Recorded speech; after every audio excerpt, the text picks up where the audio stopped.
think what interesting topic I heard discussed this weekend, and I want to get your thoughts on it, is the MVP race.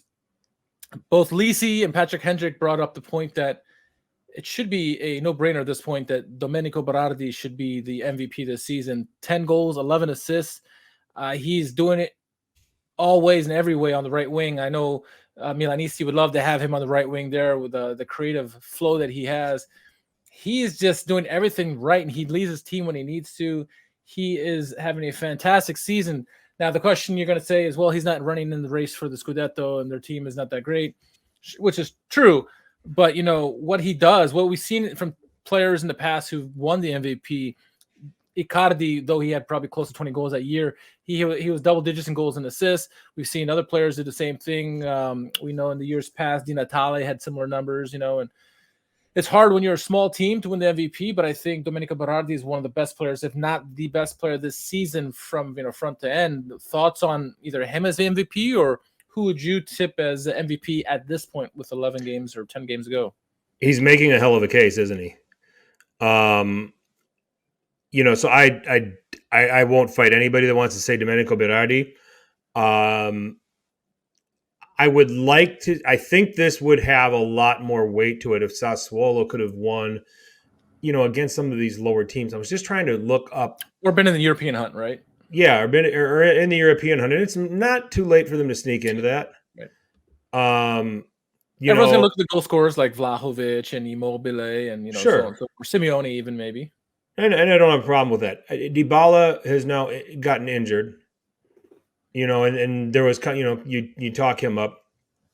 I think over the first 15, 16 games of the season, I think you would have made a really strong case for Hakan Çalhanoğlu.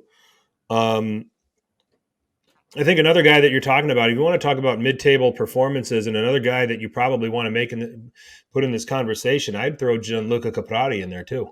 Yeah. 9 goals and 7 assists on the season. For Hellas Verona. All the talk about Giovanni Simeone. Have a look at what Caprati's doing. And I was just thinking about that as I was watching some of the highlights and I was watching some of the stuff, and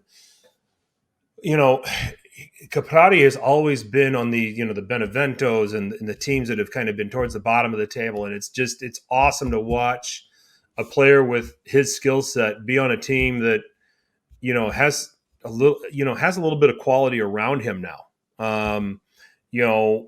Where he was always going to be, statistically productive in a game. But now, he's got a few more assists than he probably used to have. He's got a couple more goals than he probably used to have. But, 10 goals and 11 assists for Sassuolo, that's certainly very significant. I'd put him up there. I think that you got to make these conversations for the players that are on some of these, mid-table teams that, are they mid-table without these guys? Berardi for Sassuolo, Caprati for, Hellas Verona. Where would Cagliari be without João Pedro's goals? We already talked about how he scores like 47% of their goals this season. Where would they be without João Pedro? Right. So there's a bunch of players out there. Brecalo is having a hell of a season for Torino. Now is that is that an obligation to buy from Wolfsburg, or is that an option? Will he go back to Wolfsburg? That's a good question. I'm not sure. And then speaking of the outside shot, I think what was it a couple years ago or last year? Wasn't it Romero won the MVP as defensive? So don't forget about Bremer. Bremer is an opportunity that you could probably throw his name in the mix as good as the season he's having. Now, obviously, you're going to have the guys like Skriniar as well and some of these other defenders. But the hot topic at the button right now, it seems to be Bremer with Torino with what he's doing with them. So. Yeah, you got a lot of shots out there. I kind of like the conversation that they're talking about Berardi. I'm not against it at all. I do. The numbers speak for itself. The question is, will the voters, or those who decided, actually see it that way, or will they go for the flashy, shiny toy with the goals with Immobile or Vlahovic or even someone of that ilk? So we'll see. I mean, and I think if Napoli, theoretically, they win the Scudetto, or they continue this push that they're on. I think you give a serious look to Fabian Ruiz. That's a good show. You can pick anyone. What's that? You can pick anyone from their team, right? Cool. Sure. Sure. I mean, I think they've been great as a collective, and I think that might be what takes away from him. But if you want to probably take what I think has been the overall best player on the best team, and this is a pretty hot take considering how well Koulibaly has played over the last few weeks. And some of the other Okay. central midfielders on that team too. Yeah, I mean, if you want to pick the best player from the champion, and if it happens to be Napoli, then I think you put Fabian Ruiz in that conversation. So I'd be curious. Rafa left. He just came in to sing the Napoli song and then leave. So I would say anybody from Napoli outside of Mario Rui.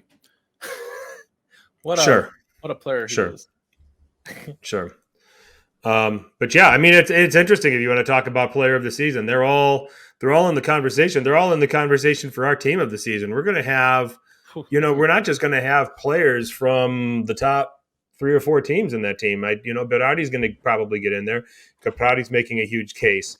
Yeah. Brecalo's making a big time case as well. So Bremer.